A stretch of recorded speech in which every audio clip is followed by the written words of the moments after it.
Welcome to the Mendoza Podcast, financial talk that makes sense. I'm your Illinois State Controller, Susanna Mendoza, and I want to help answer all the questions you have about money matters, but we're maybe afraid to ask. We're going to learn a lot and have some fun together. Well, it's so great to have you.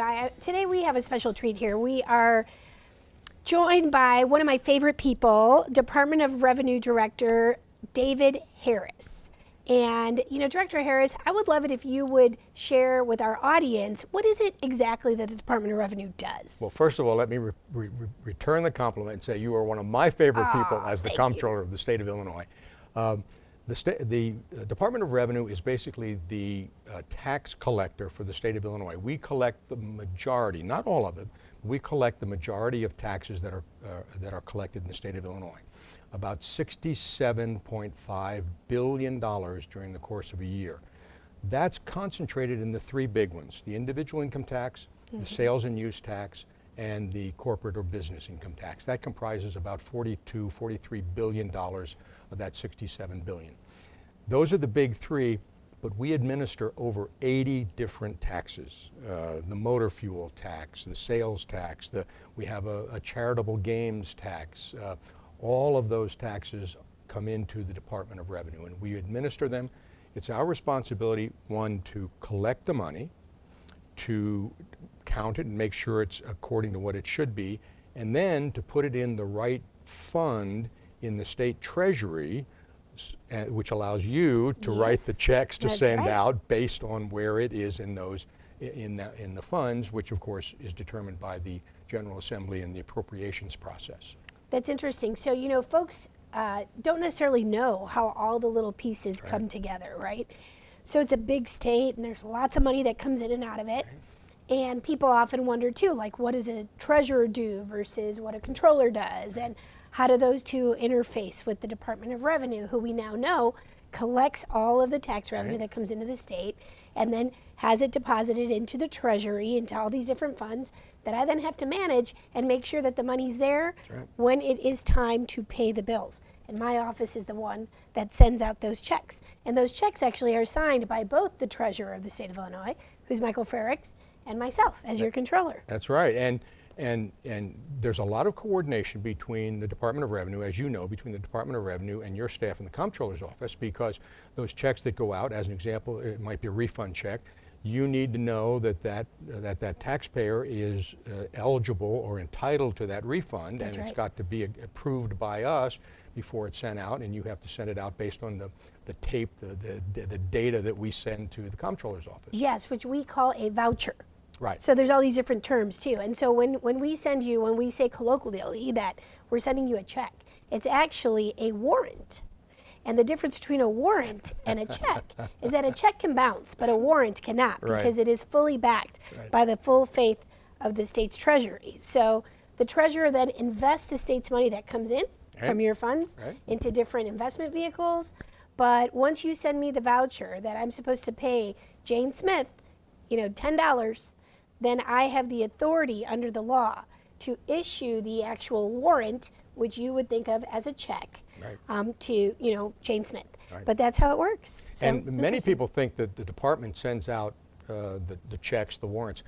Not at all. It's all that's totally your responsibility. Right. Yes. Exactly right. And then we have to get them out. So we pride ourselves on getting them out very quickly once you send them on over to us. Yeah. So thank you for that explanation. So Director Harris, you have such a fascinating career story. I'm hoping you'll share a little bit of that with our audience. But before you do that, I just want our audience to know that you and I served together in the state legislature for years. And that's why I know for a fact that you are one of my favorite people. He's a Republican, I'm a Democrat, but we had a really great working relationship. I kind of miss those days, right, of bipartisan support. But it's wonderful that you are a Republican, but serving in a Democratic administration. And you have such an interesting career story that I think our audience would love to hear, so please. You were right, and it was a pleasure to serve with you in the House of Representatives, and it was a real privilege. And I spent a total over 2 different periods of time. I spent a total of 18 years in the House. The entire 18 years that I was in the House, I was on the House Revenue and Finance Committee.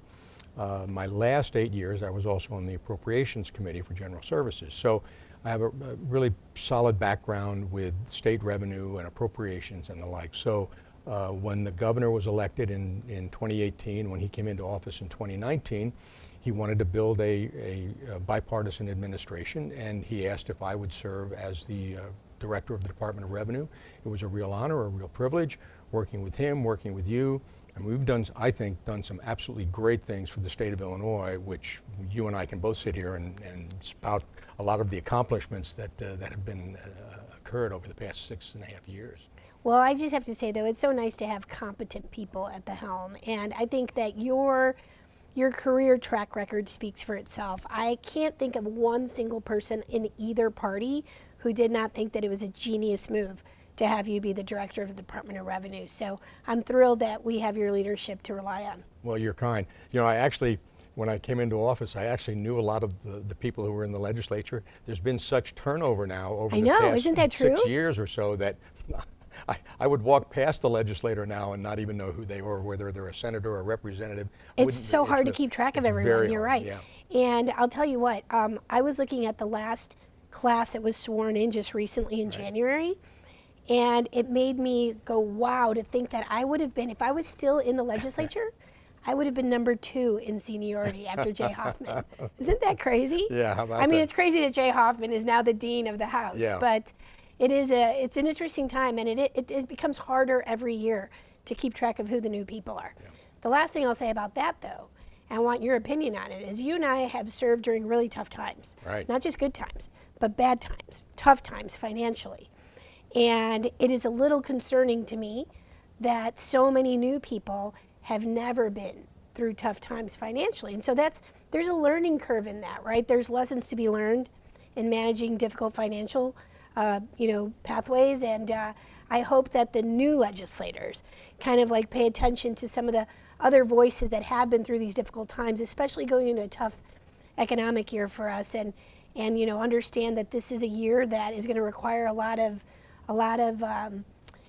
belt tightening and just really being fiscally disciplined. Without a doubt. I mean, it's the forecasts are indeed for a potentially tight year, and there's going to have to be some significant give and take in terms of what they do by way of appropriations for the coming fiscal year. Yeah, plus all the uncertainty of what's happening at the federal level. This is like really uncharted territory, not just for Illinois, but across the country. Terribly uncharted territory, and yes. Very unnerving and unsettling. Yes, but I'm glad you're there at Department of Revenue. Well, the one thing though, unfortunately, I don't have a printing press in the basement of the Department of Revenue like they do at Washington, D.C., that they can print money. This so is true. We have to have a balanced budget, and I'm convinced that the legislature and the governor will pass a balanced budget with the guidance of you and the other constitutional officers. That will happen. Yeah, well, there's no doubt that will happen at the state level. My concern is what's going to happen in terms of the rug being pulled out from under us with federal funds. We don't know, and it's interesting because their budget cycle is at a different time than ours. So this will really be the first time in history that we craft a budget which will be balanced. The governor has said he's going to do that. He has 6 budgets that are balanced under his belt so far, so I believe him. And the legislature will get there.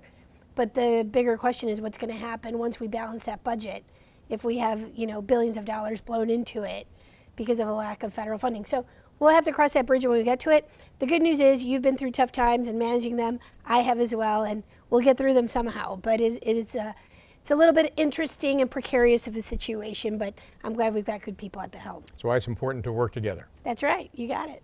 So, Director, tax season is always a point of worry for everyone. For some people, they get very excited about it because they're expecting a big return. But most people, it's like, ugh, here we go again. Death and taxes, right? Yeah. Tax filing season, April 15th.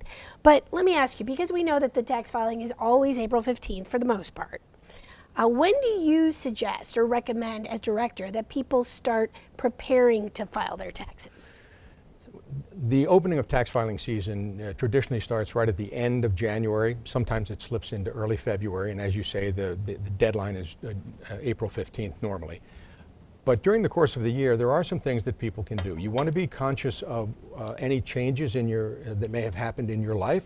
Did you have a child that was born that you want to make sure that when the time comes, you could take that additional additional exemption. Double check your W-4, make sure that the withholdings that are being taken out of your paycheck are what you want taken out of your paycheck if there's any changes. There are credits like the education credit that teachers can claim. There's an educational expense credit that individuals can claim for educational expenses.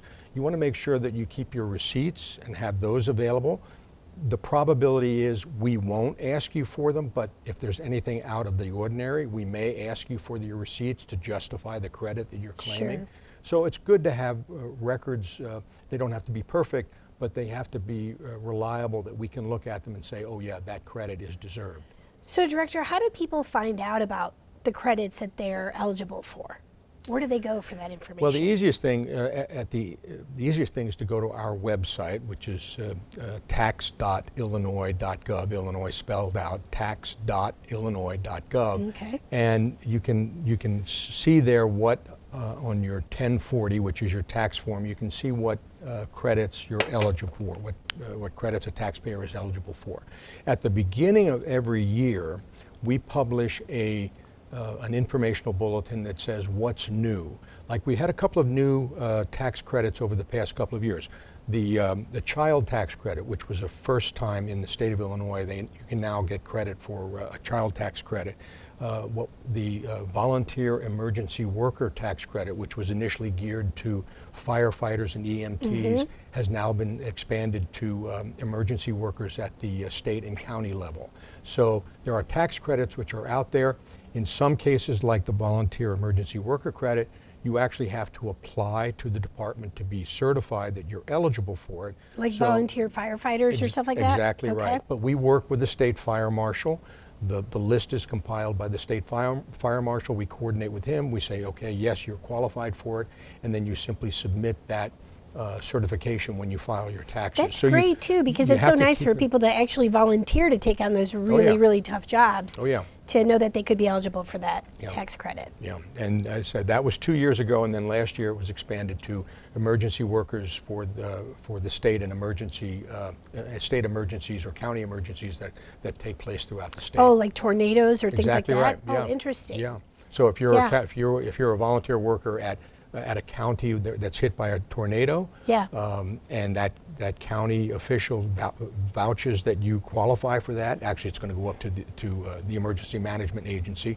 They vouch for your volunteer efforts, you're eligible for a tax credit. Wow, that is awesome. I think a lot of people don't know that. Up to $500. That's fantastic. See, this is where like good things happen to good people. Right.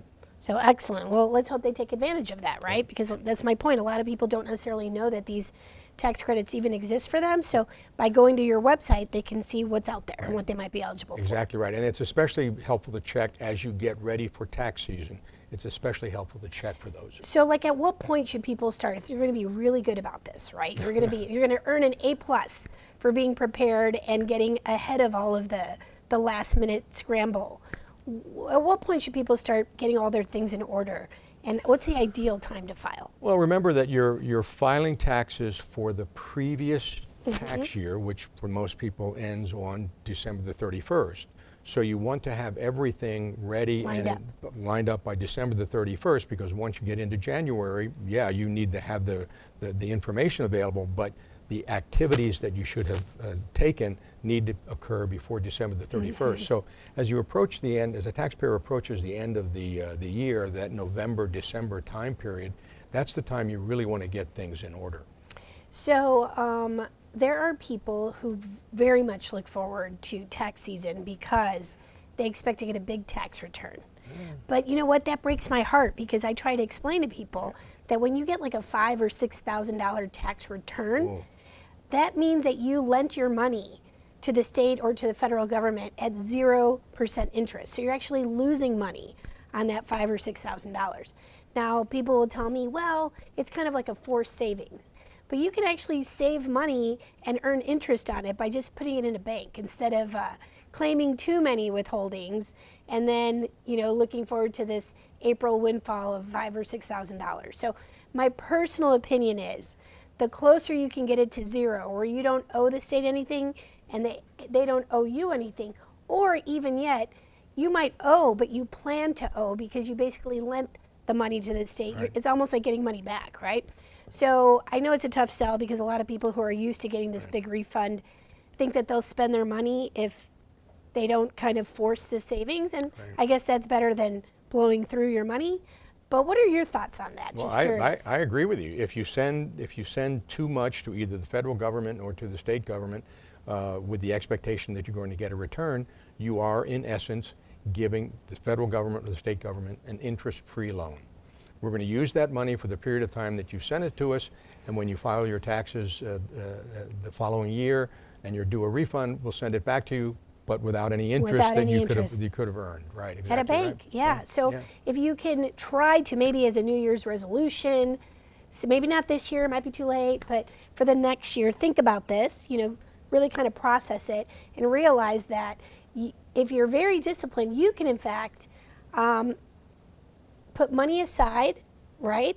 And so you're saving it, but you're also earning interest. Put it into a 6-month CD and you'll earn more than if you just save it into a regular bank account, which really doesn't give you a lot of interest. Or put money aside to pay more come April, because that's like you getting an interest-free loan from the federal government or the state of Illinois. So that's maybe like the next step of being super hyper-disciplined. But at the very least, try to come in as close to even as you can and save the money that you otherwise would be getting this big windfall from a year later. That's right. And the easy thing for individuals to do is, of course, to have the employer take a little bit extra out. As you say, it's like a forced saving. And by the way, I mentioned to you that there are 6 million individual income tax returns filed. 85% of them, of the taxes, come from the wages which are withheld from a payroll. 85%. So it's easy to have your employer say, well, take out an extra $25, $30, $50 on my paycheck and I'll get it back at the end of the year. Yeah, that's forced savings, but as you say, again, you're not earning anything extra on it. So that's right. And if you have a bank account, like the easiest thing to do, honestly, the easiest way to do this is just do it one time.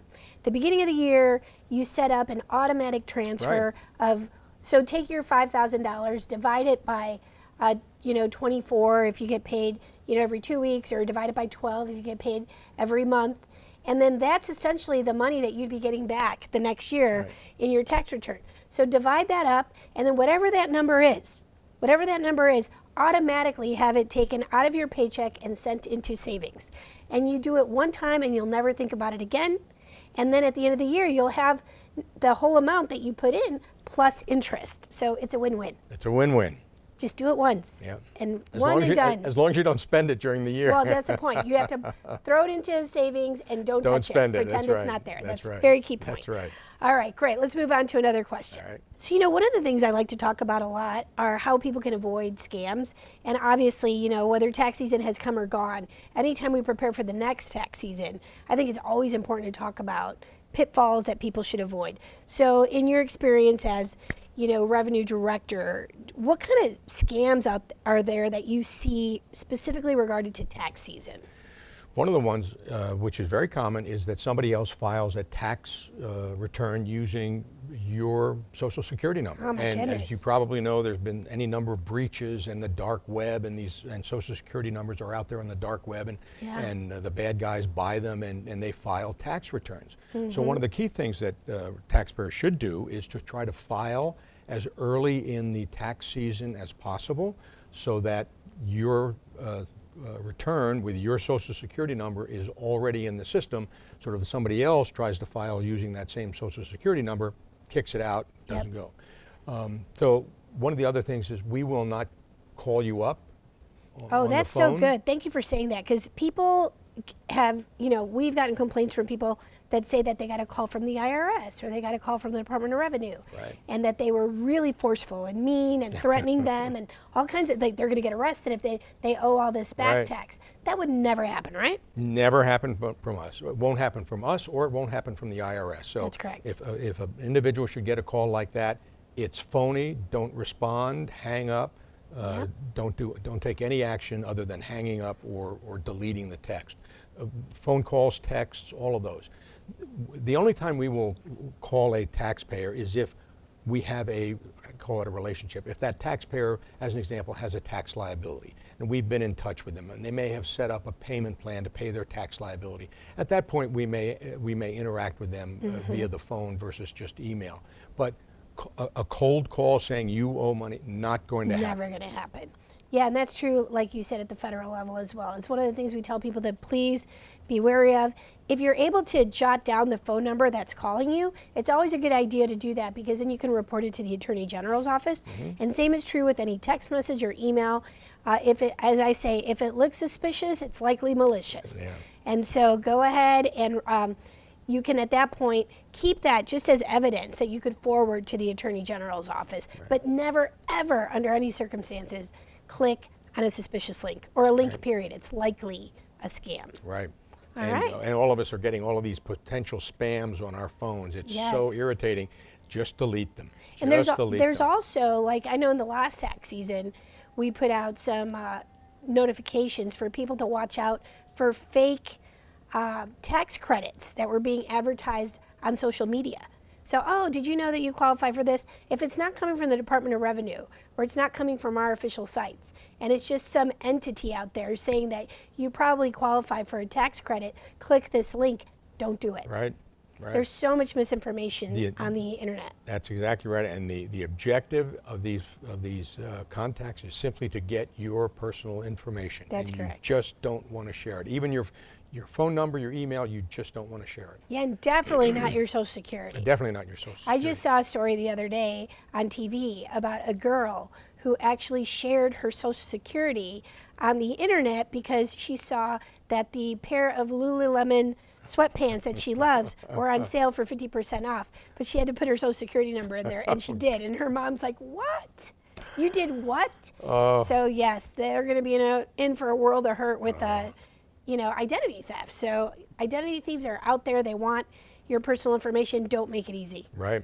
Absolutely right. So federal taxes can seem daunting and a real challenge for people to file if they're not accountants, right? They don't know. This might be their first time, might be their 10th time, and they still have difficulty with this. But your My Tax Illinois portal seems to be super user-friendly.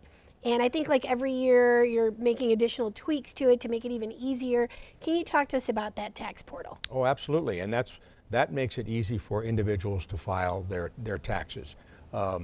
It's a question and answer. You go through the question and answer, and your taxes get filed electronically. Again, we talked about filing electronically. It's an easy way to do it. You're going to get your return's going to be processed faster. If you're due a refund, you're going to get your refund more quickly. So that's a great way to file your taxes, and we can handle it. The other advantage now to My Tax Illinois is at the federal level, a new program was established called Direct File.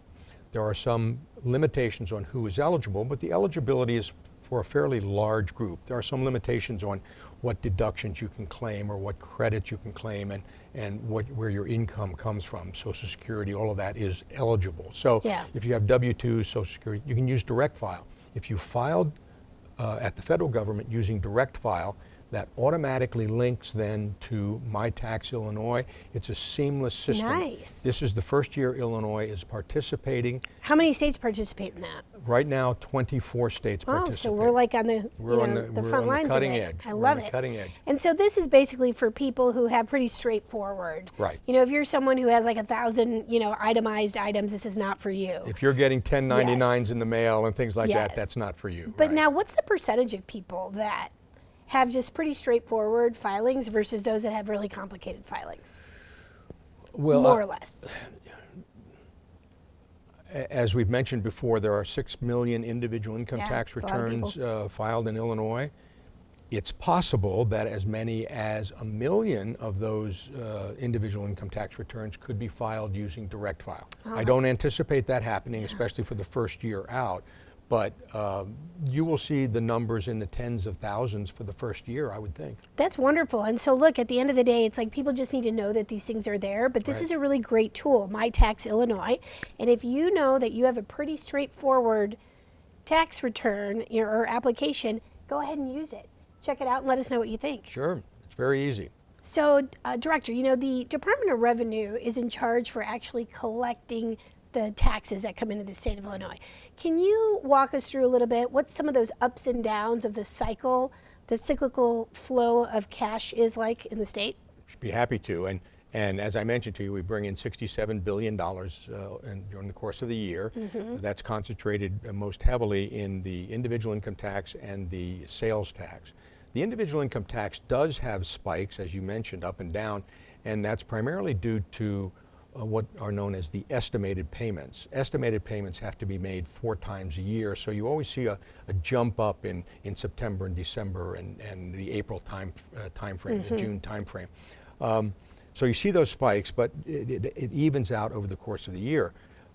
But the distribution of those taxes is important, which is where your office comes in very, very heavily as well, because on the individual income tax, which is $30+ billion, 6.4% of that individual income tax goes back to local municipalities. That's right, and people may not know that. That's so exactly yes. right, and that's based on a per capita basis. So on a per capita basis, whatever municipality you live in, 6.42% is precise of the income taxes which are paid go back to that municipality.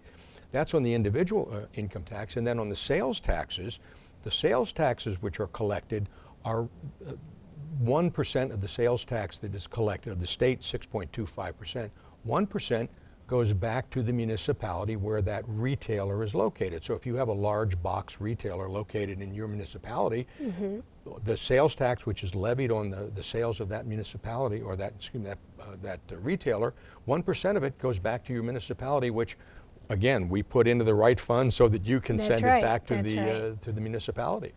Yeah, so it's real money, and this is where economic growth really, you see people fighting to bring businesses into their area, right? Because there is obviously an economic incentive. It's going to help that community if they have a lot of development happening that brings in additional revenues to not just the state, which we love to see, but also to those local governments as well. That's right. And one of the things that's interesting, thinking about the cyclical flow, is that while there's over $60 billion that we're talking about, to your point, it doesn't come in at the same time. Right. So it's not like we divide that by 12 months. And as controller, I can really tell that story of how difficult it is to have to pay all of the state's bills, which pretty much are consistent, right? But when you don't have consistent revenues coming in. So like, for example, the month of February, not only is it the shortest month of the year, but it's also the month that we have the least amount of tax revenue coming into the state. But I might still have humongous bills to pay in the month of February, right? They might be just as big as the bills that I would pay in April, which is the best month for revenue because it's tax season. So December, always a good month for us too because it's the holidays. People are out spending money, hence we're collecting revenues. So you have to really become a master at managing cash flow as controller, but you guys too in Department of Revenue as you see it come in.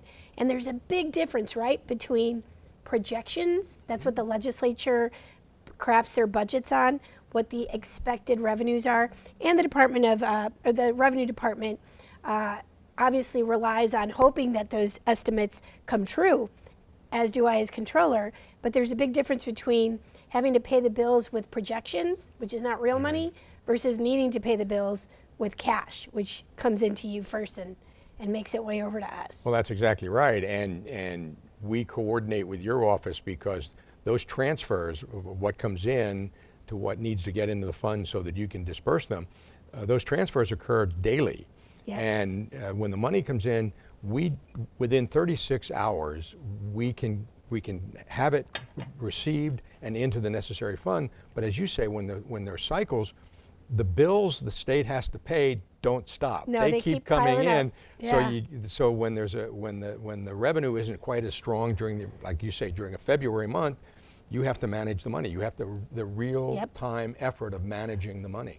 Yep, we have to really plan for those bad months by essentially saving money during the good months to be able to get through those bad months. Right, so exactly. It's an interesting dynamic, but I've gotten really, really good at it. It's been kind of fun, even in those challenging moments, because you know that you're planning for them so you can get through them. Well, you are paying our bills on time, Yes. and that Faster is than that is ever. a I love great it. thing.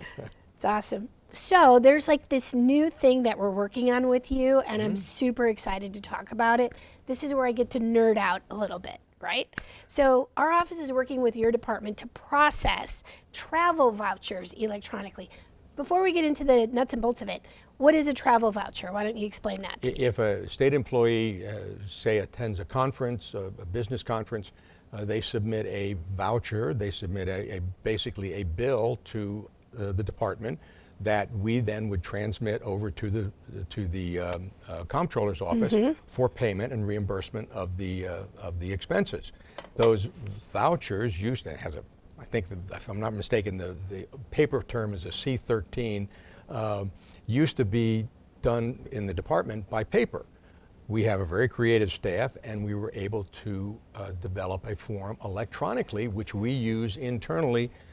Cuts down on all that paper that we used to generate and now can transmit to the comptroller's office electronically versus on paper. I mean, I love that. Besides saving trees, which means saving money too, right? Right. You're saving trees, you're saving money, but it's going to cut red tape, it's going to create efficiencies, and most importantly, it's going to reduce the number of errors that happen.